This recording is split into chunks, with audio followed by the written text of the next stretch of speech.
আমার কিছু ভালোবাসার বোনেরা আমাকে এত বেশি রিকোয়েস্ট করে যে আপু তুমি সারাদিন কিভাবে এত কাজ করো, প্লিজ কাজগুলো যদি কিছু টিপস দিতা তাহলে আমরা অনেক বেশি উপকৃত হতাম। যদিও কাজ সংক্রান্ত আমার অনেক অনেক ভিডিও আছে, যেসব ভিডিও আমি দেওয়ার পরে অনেক অনেক আপুরা দিয়েছে। তো আমার টপিকে যতজন আপু ভিডিও দিয়েছেন আলহামদুলিল্লাহ সবার চ্যানেলে হচ্ছে অনেক বেশি ভিউজ হয়েছে। তো আজকে কিন্তু আপনাদের সাথে আমি আমার কাজের টিপস ভিডিও শেয়ার করব, কিভাবে আপনারা কাজ গুছিয়ে করবেন। ফার্স্ট টাইম দেখতে পাচ্ছেন এখন বাজে সম্ভবত 6:30টারও কম। তারপরও হচ্ছে আমার জানালা দিয়ে দেখতে পাচ্ছেন প্রচুর রোদ এসে গেছে, মনে হচ্ছে যে প্রায় 10টা-11টা বেজে গেছে, আসলে কিন্তু এমনটা না, এখনও 6:30টাও বাজেনি। সূর্য উদয় হয় একদম আমার বাসা থেকে, আমার মনে হয় এরকম লাগে, মানে সূর্য উদয় হওয়ার পর থেকে হচ্ছে পুরোটা সূর্যের আলো আমার বাসাতে ঢুকে, তো এদিক দিয়ে আসলে ভালো লাগে। তো যাই হোক, আমি হচ্ছে এখন ঘুম থেকে উঠে গেলাম। তো উঠে হচ্ছে এখন ফার্স্ট টাইম হচ্ছে মশারিটা খুলে নেব। যেমন সকালবেলা উঠার সাথে সাথে যদি বেডরুমের বেডটা গোছানো থাকে তাহলে দেখবেন আপনার সারাদিনের অর্ধেক ক্লান্তি দূর হয়ে যাবে। কারণ বেডরুমে আসলে আপনি বেডরুমটা পরিপাটি দেখবেন, গোছানো দেখবেন, এতে করে মনের অবস্থাও অনেক বেশি ভালো হয়ে যাবে আর আপনার শরীরেও অনেক বেশি এনার্জি চলে আসবে। যে সব কিছু পরিপাটি এবং গোছানো দেখলে এমনিতে মনে এবং শরীরে দুটোতেই শান্তি লাগে, তখন কিন্তু আপনার অনেক বেশি কাজ করার ইচ্ছা জাগবে মনের ভিতরে। যেটা আমার হয়ে থাকে প্রতিনিয়ত, আমার যা কিছু হয়ে থাকে তাই আপনাদের সাথে আমি শেয়ার করে থাকি। তা আমি হচ্ছে উঠে মশারিটা খুলে আমি কাঁথাটা যে গায়ে দিয়েছি, ভোর রাতে কিন্তু ঠান্ডা লাগে, তখন কিন্তু কাঁথা গায়ে দিতেই হয়। আর আমার বাসা মাশাআল্লাহ তেমন একটা গরম লাগে না, যদিও সকালবেলা রোদটা পাওয়া যায় অনেক, কিন্তু সারাদিনে তেমন একটা রোদ পাওয়া যায় না। আর বাতাস যখন থাকে তখন তো আমাদের ফ্যান ছাড়াই লাগে না, এমন একটা অবস্থা। যাই হোক, মাশাআল্লাহ বাসাটাতে আমার খুব বেশি ভালো লাগতেছে। শুধু কিচেনটা যদি আরেকটু ভালো হতো তাহলে ইনশাল্লাহ মনে হয় যে একদম ফুলফিলভাবে বাসাতে আমি থেকে যেতাম। যাই হোক, এদিক দিয়ে হচ্ছে এখন আমি কাঁথার মশারিটা বাস্কেটের ভিতরে ভরে রেখেছি, যেহেতু আমি বাস্কেটে আমার এই জিনিসপত্রগুলো রাখার জন্য বাস্কেটটা কেনা হয়েছে।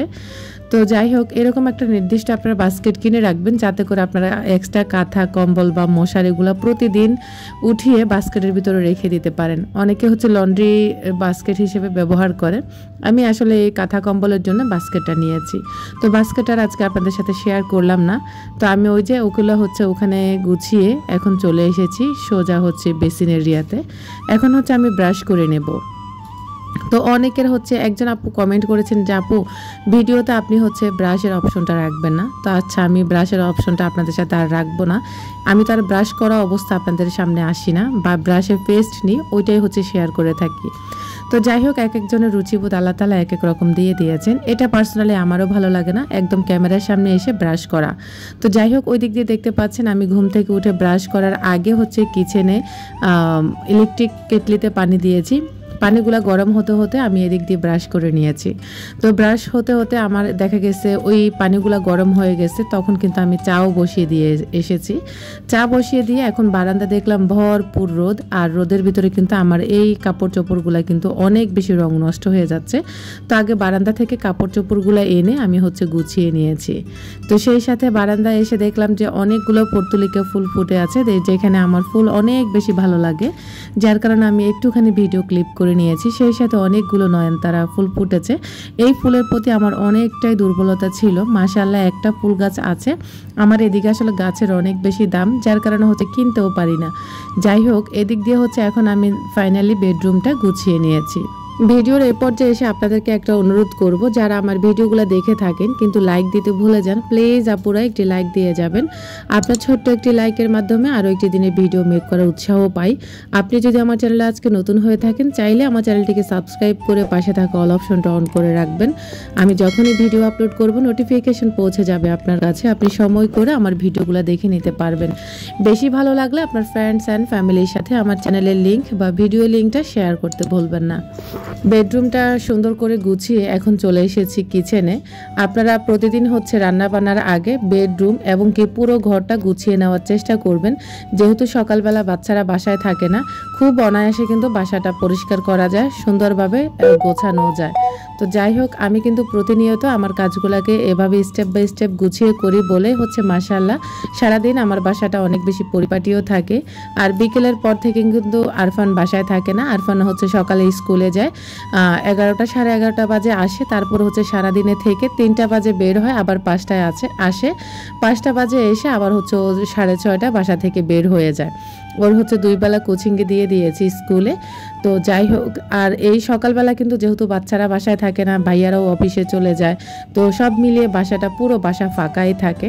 তা আমি বলবো আপনারা রান্না বান্না করার আগে বা কিচেনে ঢোকার আগে পুরো বাসাটাকে একদম গুছিয়ে নেবেন, এতে করে কাজ করতে কিন্তু অনেকটা এনার্জি পাওয়া যায়, যেটা আমি করে থাকি। তো আমি কিন্তু পুরো বাসাটা গুছিয়ে এখন চলে এসেছি কিচেনে এসে আমার সিঙ্কের যে থালাবাটি কাপগুলো ছিল সেগুলো আমি ক্লিন করে নিয়েছি। যদিও রাতের বেলা আমি অনেক কাজ করি, রাতেও আমি অনেক কিছু গুছিয়ে রাখি, যার কারণে সকালবেলা আমার তেমন একটা ঝামেলা পোয়াতে হয় না। তো এদিক দিয়ে হচ্ছে আমার পুরো বাসা তো গোছানো শেষ হয়ে গেছে। এখন সিঙ্কের থালা বাটি চামচ সব কিছুই গোছানো এবং কি ধুয়ে জায়গা গুছিয়ে নিয়েছি। সেই সাথে হচ্ছে এখন আমি ভাত বসিয়ে দেব। ভাত বসিয়ে রাইস কুকারে ভাত বসিয়ে কিন্তু যেই কোনো জায়গায় চলে যাওয়া যায়, অটোমেটিক রাইস কুকারে রাইস হয়ে অটোমেটিক অফ হয়ে যায়, যার কারণে হচ্ছে রাইস কুকারটা অনেক বেশি সুবিধা মনে হয়। যারা কিন্তু গ্যাসের চুলায় ভাত খায় তারা কিন্তু রাইস কুকারে ভাত খেতে পারে না। আমরা রাইস কুকারে ভাত খেতে আমরা অভ্যস্ত হয়ে গেছি, যার কারণে আমাদের ভালো লাগে। তো রাইস কুকারে ভাত বসিয়ে দিয়ে এখন আমি চলে যাব বাইরে। আমার বাইরে বেশ কিছু কাজ আছে, যেমন হচ্ছে আমি বাজার আনবো, তারপরে বাচ্চাদের চুল কাটাতে যাব। তা আপনাদের ভাইয়া হচ্ছে আজকে আমাকে টাকা দিয়ে গেছে যে আমি যেহেতু বাইরে যাব তাহলে ওদের চুলগুলা কেটে নিয়ে আসতে এবং কি আমার যা কাজ আছে ওগুলো একবারে সেরে আসতে। যদিও আসলে আমি প্রতিদিন নিচে নামি না, আমার সম্ভবত সপ্তাহে 1 থেকে 2 দিন নামা পড়ে, তাও কোনো প্রয়োজনে, তাছাড়া কিন্তু আমি একদমই সত্যি কথা বাইরে বের হই না। যাই হোক, এখন চলে এসেছি সেলুনে। ওদের চুলগুলো আসলে ঈদের সময় তেমন একটা ভালোভাবে কাটা হয়নি, বড় সাইজ করে রেখেছিলাম আমরা। তো এখন যেহেতু ঈদ চলে গেছে আর গরমও পড়তেছে, বাচ্চাদেরও একটা শান্তির প্রয়োজন আছে, যার কারণে হচ্ছে এখন আমি চুলগুলাকে একদম সাইজ করে কেটে নিচ্ছি। আর আমাদের এদিকে সেলুনগুলা মাশাআল্লাহ ভালো আছে, খারাপ না। বাচ্চাদের চুলগুলা খুব সুন্দর এবং যত্ন সহকারে কাটে, যেটা যা বুঝলাম আর কি। তো আরফানেরগুলা কাটা হয়ে গেছে, এখন হচ্ছে আরাফেরগুলা কাটবো। আরাফের চুল আসলে আমি কাটতে চাই না, কারণ আরাফকে চুল কাটলে একদমই ভালো লাগে না, যার কারণে হচ্ছে ওর চুলগুলো আমি খুব কম কাটতে আমার ভালো লাগে। আর ওর চুলগুলো বড় রাখলে মনে হয় যে ওকে মাশাআল্লাহ কিউট লাগে। তো যাই হোক, আপনারা কমেন্ট করবেন আরাফকে কেমন কিউট লাগে। আপনারা অনেকে আরাফকে অনেক বেশি ভালোবাসেন মাশাআল্লাহ। তো আসার সময় কিন্তু চুল কাটা হয়ে গেছে, এখন আসার সময় হচ্ছে বাজার নিয়ে এসেছি। আর আমার এমনি অন্য কিছু কাজ ছিল, সেগুলো সেরে এসেছি। তো এখানে হচ্ছে বাজারে এনেছি আজকে কাঁচা আম, তারপরে হচ্ছে করলা আর হচ্ছে টমেটো নিয়ে এসেছি। তো আসলে বাজার করতে ভালো লাগে, যদিও আমি প্রতিদিন বাজার করি না, বাজার আপনাদের ভাইয়াই করে দেয়। তবে আমি বলেছি যে এখন থেকে বাজার আমিই করব। ওই যে 2-4 দিন করার পরে তখন কিন্তু সত্যি কথা আমার নিজেরই আর ভালো লাগে না যে বাজারে গিয়ে বাজার করা, এসে আবার রান্না বান্না করা, সব কিছু মিলিয়ে আমার কাছে একটা প্যারা লাগে, যার কারণে হচ্ছে আর করি না। তারপরেও ইনশাল্লাহ চেষ্টা করব প্রতিদিন বাইরে গিয়ে বাজার এনে রান্না করার জন্য। আর বাইরে গেলে এমনিতে আমার কাছে কেন জানি ভালো লাগে, মনটা সেদিন ফ্রেশ লাগে। তো যাই হোক, এখন হচ্ছে আমি সমস্ত সব কিছু গুছিয়ে নেব। এই যে আমি বাজারগুলো নামিয়ে নিয়েছি, সেই সাথে হচ্ছে এখন বাজারগুলো নামিয়ে এখন হচ্ছে আমি ডাল বসিয়ে দেব। যেহেতু একটু 1 ঘন্টার মতো আমি বাইরে ছিলাম, তো এদিক দিয়ে আমার টাইমটা পিছিয়ে গেছে, সমস্যা নেই, ঝটপট আমি সমস্ত কাজ করতে পারি মাশাআল্লাহ আলহামদুলিল্লাহ। তো প্রেশার কুকারে এখন ডাল বসিয়ে দেব, আর ওদিক দিয়ে হচ্ছে আমি কাটাকুটি করব। তো প্রেশার কুকারে ডাল দিলে একটা সুবিধা আছে, কালারটা অনেক বেশি সুন্দর হয় আর টেস্টটাও অনেক বেশি মজার আসে আর কি। এদিক দিয়ে দেখতে পাচ্ছেন আমি কিন্তু আগে আমার ফ্রিজে হচ্ছে ডিপ ফ্রিজে পেঁয়াজ কাটা ছিল, সেখান থেকে আমি পেঁয়াজগুলা কেটে নামিয়ে তারপরে হচ্ছে ডালে দিয়ে দিয়েছি। তো ডালটা বসিয়ে প্রেশার কুকারের ঢাকনাটা লাগিয়ে এখন হচ্ছে আমি করলা কাটাকাটি করব আর কি। ওই যে স্টেপ বাই স্টেপ একটা কাজ করতে যে কত রকমের সময় ব্যয় করতে হয়, আপনি যদি এগুলা গুছিয়ে করতে পারেন তাহলে কাজ করা কোনো ব্যাপার না। আপনি এভাবে কাজ করলে, গুছিয়ে কাজ করতে জানলে সংসার জীবন হয় অনেক বেশি আরামের। ওদিক দিয়ে আমার ডাল হতে হতে কিন্তু আমি কাটাকুটি করে নিয়েছি, সাথে একটা আমও কেটে নিয়েছি, কারণ ডালের সাথে হচ্ছে আম রান্না করব আজকে। তো যাই হোক, মোটামুটি ভালোই খিদে লেগে গেছিলো, যেহেতু সকালবেলা একটা পরোটা খেয়েছিলাম। তো এখন ওগুলো ওই দিক দিয়ে রেডি করে এসে এখন হচ্ছে আমি 2টা পেটিস খেয়ে নেব। এই পেটিসগুলো আমার খালাতো ভাই হচ্ছে আমাদের জন্য কিনে দিয়েছিল গতকাল রাতে। তো এখন হচ্ছে 2টা পেটিস খেয়ে নেব আমি, খেয়ে হচ্ছে 1 গ্লাস পানি খেয়ে তারপরে হচ্ছে আমি আবারও কিচেনে চলে যাব। আজকে কিন্তু মোটামুটি ভালোই কাজ করেছি, যদিও আপনাদের সাথে কোনো কাজই আমি তেমন একটা শেয়ার করিনি। তারপরও গুছিয়ে কিভাবে কাজ করবেন সেগুলোই আপনাদের সাথে তুলে ধরেছি। এদিক দিয়ে দেখতে পাচ্ছেন আমার কিন্তু ওই একটু হালকা পাতলা নাস্তা করতে করতে এদিক দিয়ে ডালগুলা কিন্তু হয়ে গেছে, আর ডালের কালারটা অসম্ভব সুন্দর এসেছে মাশাআল্লাহ। প্রেসার কুকারে ডাল রান্না করলে সুন্দর একটা কালার আসে, সেই সাথে অনেক বেশি মজার হয়। যতদিন আমি ডাল রান্না করেছি ততদিনই আমি এটা খেয়াল করেছি। এখন হচ্ছে ডালটা আমি নামিয়ে নিয়েছি বাগার দিয়ে। এদিক দিয়ে হচ্ছে এখন করলাটা ভেজে নেব, যদিও করলার পুরোটা আপনাদের সাথে শেয়ার করতে পারিনি।